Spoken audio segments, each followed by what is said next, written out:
Hey, and welcome back, everyone, to a brand new episode of the Journey Beyond podcast. Today's episode, we're dedicating to the topic of perfectionism. I know perfectionism is for many, same as for me, a massive thorn in the butt.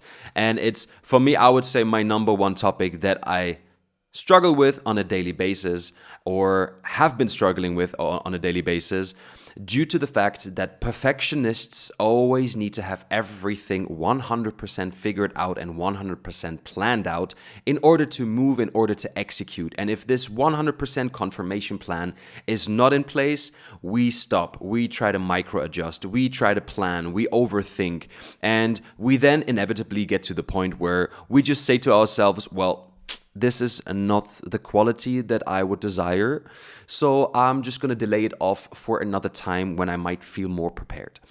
And I know probably a lot of you are laughing right now. I do myself because I catch myself a lot of times in this loop, and it's not fun, it's not cool, and I want to dedicate really today's topic about, the feeling of what perfectionists really have to go through and how we can tackle perfectionism. I mean, I have to grab myself by my own nose and say, I know the steps that it takes in order to do it, in order to avoid this perfectionistic state, but sometimes, more often than not, I catch myself again falling into the same old loop. So perfectionism a lot of times roots back into your identity, where you came down to a point where you had to be valid, or where you had to prove yourself to other people, and their validation was not given to the full extent, where you then perceived and you adapted this ideology that I am not good enough and I have to perform even better to get validated, to get conformed, to get love from that person that I really want this validation from. Most often than not, we don't realize that we are all just humans. Your parents are just humans that are living their existence and their parenthood for the very first time. Your siblings are doing the same, your teachers are doing the same, and everyone is just living his or her own reality for the very first time.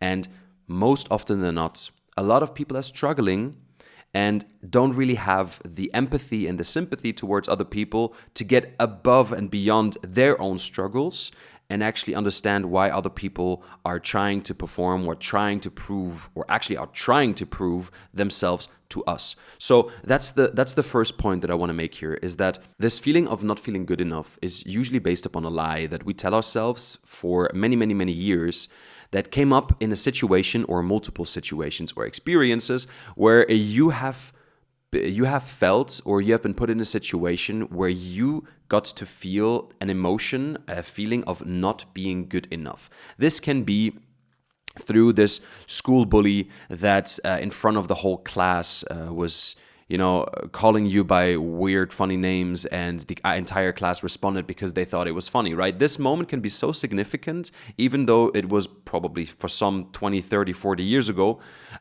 This moment can be so important that we don't really understand that at that point, our mind couldn't conceptualize why we, as this happy person, this person that is actually just full of love and just wants to experience and have fun, has been put in a position where now all of a sudden everyone that we thought was our friend is actually going against us.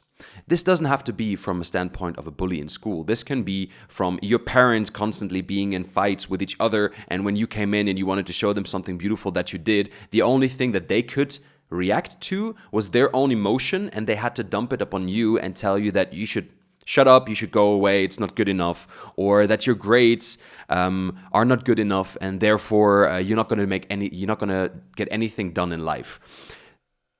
This concept in and of itself is horrible to think about, but it's the reality that we live in, right? Again, coming to the point that our parents, our friends, everyone that we come across, every human being that we come across is living their reality, their existence for the first time. From a spiritual perspective, we can argue, obviously, but let's say now from a realistic, down-to-earth perspective, everyone is struggling and everyone is trying to get things done. And our identity, who we make up to be, is a combination or an accumulation of our upbringing, how our parents, our friends have been behaving or reacting or making us feel, our socioeconomic background, and all of these factors play into the self-image that you build around yourself. So, is this self-image true? No. Let me tell you why. These lies, as I just explained before, these lies that we tell ourselves at a certain moment are being repeated due to repetition in the behavior of other people that are reacting to us and making us feel again not good enough, or not loved, or not seen, or not respected enough. And this repetition, because if you think of your brain as this supercomputer, I love using the terms programming, right? Whatever we repeat, we internalize, we make up as our belief, because our thoughts become our actions become our habits becomes our character becomes inevitably our identity. So whatever you repeat, you internalize. I know that Dr. Joe Dispenza has this beautiful quote that in neuroscience, he says, neurons that fire together wire together. So what we repeat and what we receive and experience over a period of time consistently and repeatedly is being ingrained and programmed into our system and makes us believe that we are what we perceived to be. So here comes the problem then. Make this pattern repeat. Because now all of a sudden you went from this person, from this little boy, little girl, that was all loving and was in love with the entire world. Everything was its oyster and its playground, to all of a sudden being a couple of times, multiple times, continuously being bullied, being told that you're not good enough. This is then the projection that you hold for yourself and that you act upon in your reality. So you enforce that loop, that program through the belief system that is internalized, that state of I am not good enough. I am anyways not going to be able to get this done. And as this has become your belief system, as that action was repeated, the thought was put into action, this belief system then becomes your operating system. So you work and you perform actions based upon the belief system that you have just implemented.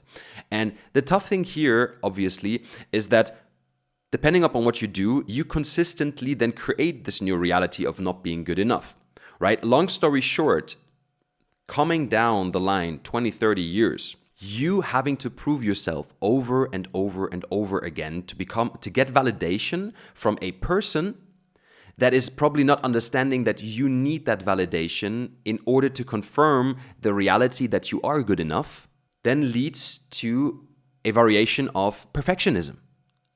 Because perfectionism at the core is a lack of validation and lack of love in certain situations, a lack from a person. It can be even imaginative, fictive. Because in my case, my mother loved me, or loves me, loves me more than anything out there. But it was the absence of my dad that made me internalize a state and a belief system that I am not good enough, because he was not willing to show up at any point in my life. And being not there made me picture something. So this is where it gets tricky. I imagined that I am not good enough because he wasn't there. He was not validating me directly, but he was invalidating me indirectly. So you get what I'm saying? So the drift here is quite difficult. And how do we get about this? How can we solve this problem? Well, in identity coaching and in identity work, it is important to get down to the base layer of that belief system, that identity that you have built for yourself. If we reverse engineer now, we go from identity over to characteristics, over to belief systems, over to actions, over to thoughts. If we break that down and we go into ourselves, and that's what I do in my identity coaching business, but obviously you can do this through journaling. You can do this through writing down questions. For example, when was the first time that I can remember that I implemented this thought pattern of not being good enough? What situation that I can remember, the first thing when going into myself, what's the first situation or occurrence that I can remember where this belief came up for the very first time? Bringing this situation up to light or into the light helps us already in so many ways to identify the underlying truth about the situation.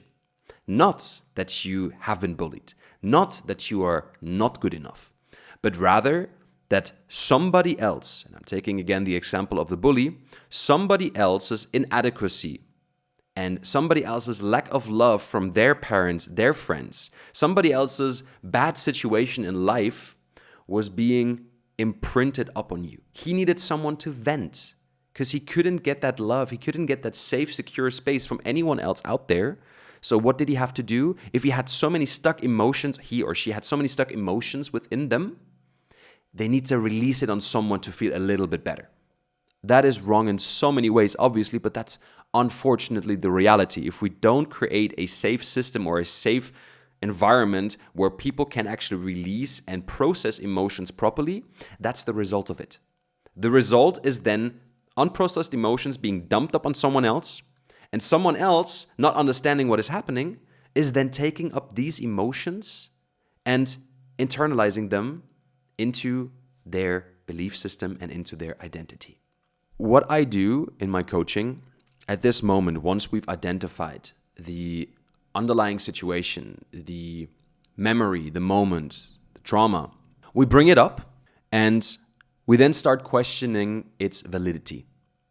Because most often than not, if you remember how you felt the moment before you had this bad situation happening, that is who you truly are, right? Just before that situation happened. You felt good, you felt secure, you wanted to just make friends, you wanted to feel loved. And from that moment onwards, that situation happened and that moment happened, you then felt like you're not good enough. See? So, in essence, this is not true. That situation is a lie. That thought and that belief system is a lie. If at that point you feel like emotions are coming up and you start questioning your inner mind, that part of you that is saying, no, but it's true. We have been validated. This belief system has been validated so many times. Start counting up 5 things or 5 moments where you really felt love. I can bet you that if you then think and imagine about all the situations and all the people that think that you are good enough, that have told you that you're good enough, will outweigh the amounts of times that you've been told that you're not good enough. Because usually it's 1 or 2 or 3 or a handful of people that will tell you that you're not good enough. But if you think about now all of the people, your kids now, your partner, your spouse, your parents, one of them, both, or your grandparents, think of all the people that have already told you that you are good enough and that you're loved. It will always outweigh the pain and the moments where you've told that you're not good enough.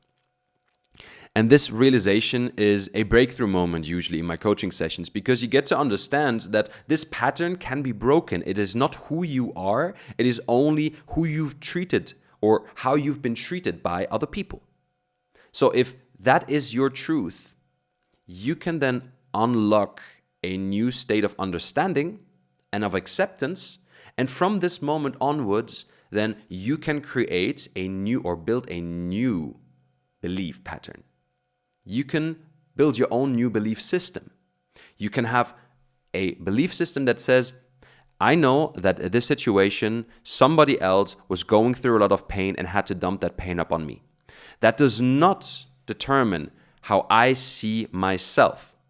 A lie was put up on me, and I refuse to accept this lie from now on forever. Actually, if I really go into myself, I am good enough. I am feeling good enough. And I am feeling good enough and I'm growing on a daily basis is a really strong mantra for someone that is not feeling like he's good enough. What do? I write that down. I put it on every single wall in the bathroom, in the kitchen. Because remember, your thoughts determine your actions determine your habits determines your character, and your character inevitably determines your identity. So what you repeat, you internalize. Neurons that fire together, wire together. Repeat this new belief system. Your brain cannot differentiate between imagination and reality. It does not understand that construct. It cannot differentiate between the both worlds. So if you understand that, you can imprint any reality that you would like, that you desire, into your existence by simply repeating it over and over and over again. And here comes a little nugget that I learned from Nero Knowledge. Shout out to him. I love his books, by the way, and his courses. The universe can only give you what you already have. That in and of itself seems so confusing, but you have to internalize the perceived reality of already being good enough. You need to feel it from the inside out, even if the outside validates it from time to time again that you are not good enough through whatever situations. Internally, you have to accept and repeat this thought over and over and over and over again, so that your subconscious mind, which is 95% of your entire database, 5% is conscious. Think about that. 95% is unconscious. That through repetition, this pattern, these neurons fire together over and over and over again and create this loop, this new program that then is being locked away in your database. And by repeating it, it grows. By repeating this positive pattern, it will grow. So that's the process of how to bring someone through the idea of perfectionism. So now, how can we apply this? What is like the applicable essence out of this episode? Well, what I learned over the time is that perfectionism is absolute BS.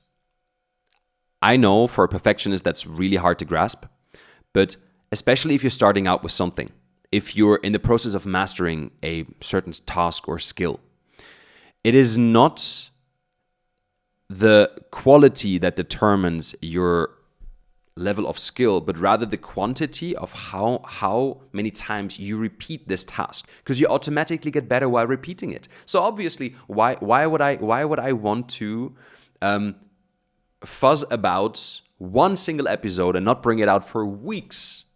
Because the camera is not good, the lighting is not, it's raining outside, like the light is not perfectly in my face.